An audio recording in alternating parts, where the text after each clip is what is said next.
My name's Will Kimbrough, and I started working with Jimmy about 2003 on the License to Chill record. He cut a song of mine called Piece of Work, and he invited me down here to Key West to work on the record. And so I got to work with all the Coral Reefers, and Ralph was still around, and Billy Payne and Tony Brown and all these amazing people. So all of a sudden I was in the session recording this song I had made up, and in the course of the, I don't know, hour or so that we were working on the song to kind of get it arranged, it turned into a Buffett song. Felt like I'd reached the top of the mountain, and since then I've worked on, this album will be my fourth in a row in the 21st century with Jimmy Buffett and the Coral Reefer Band. So got a song on this new record called Soulfully.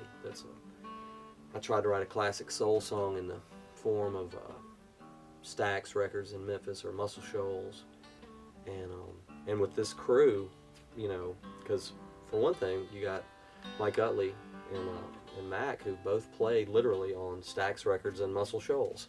So it's like bringing around this full circle thing, and hopefully there's a female voice on that song that'll take it to other levels of soulfulness. It's just been a good ride, and having your songs done by these guys is obviously it's a thrill from the point of view of a songwriter, because a songwriter like Buffett, a songwriter like Mac,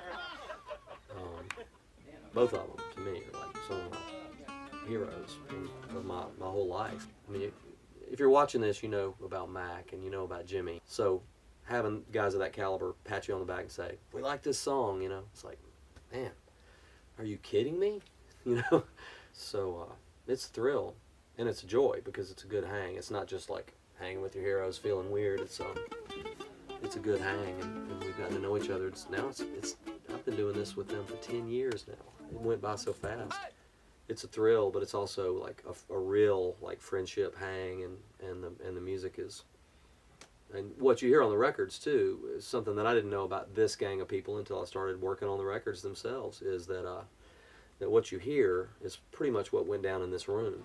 Is we just sat here and looked at each other, did it 2 or 3 times until we got it, and we don't do it too many times or it loses the feel.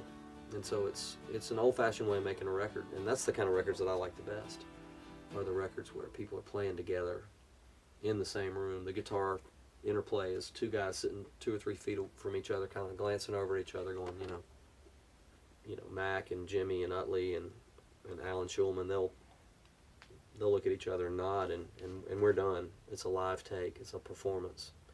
So it's a good thing.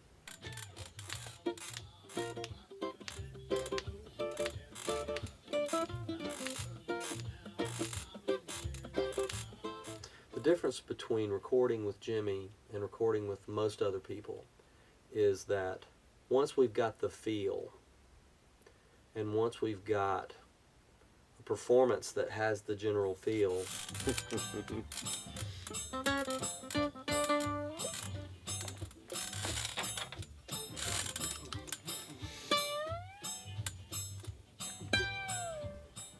nobody's micromanaging what each individual player does. And as a session musician and as a songwriter and as a recording artist, I really treasure that, because there's some personality left when the record is finally mixed and mastered. It hasn't been squeezed out like a sponge to be perfected technically.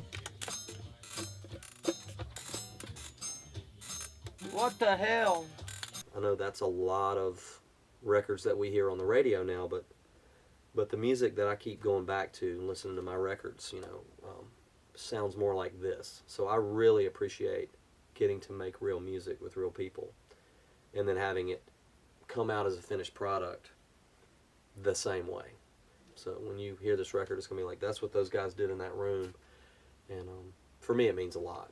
It means a lot that it's not tinkered with, but handled with care, and with a fun spirit, to try to maintain that spirit that when we played it together.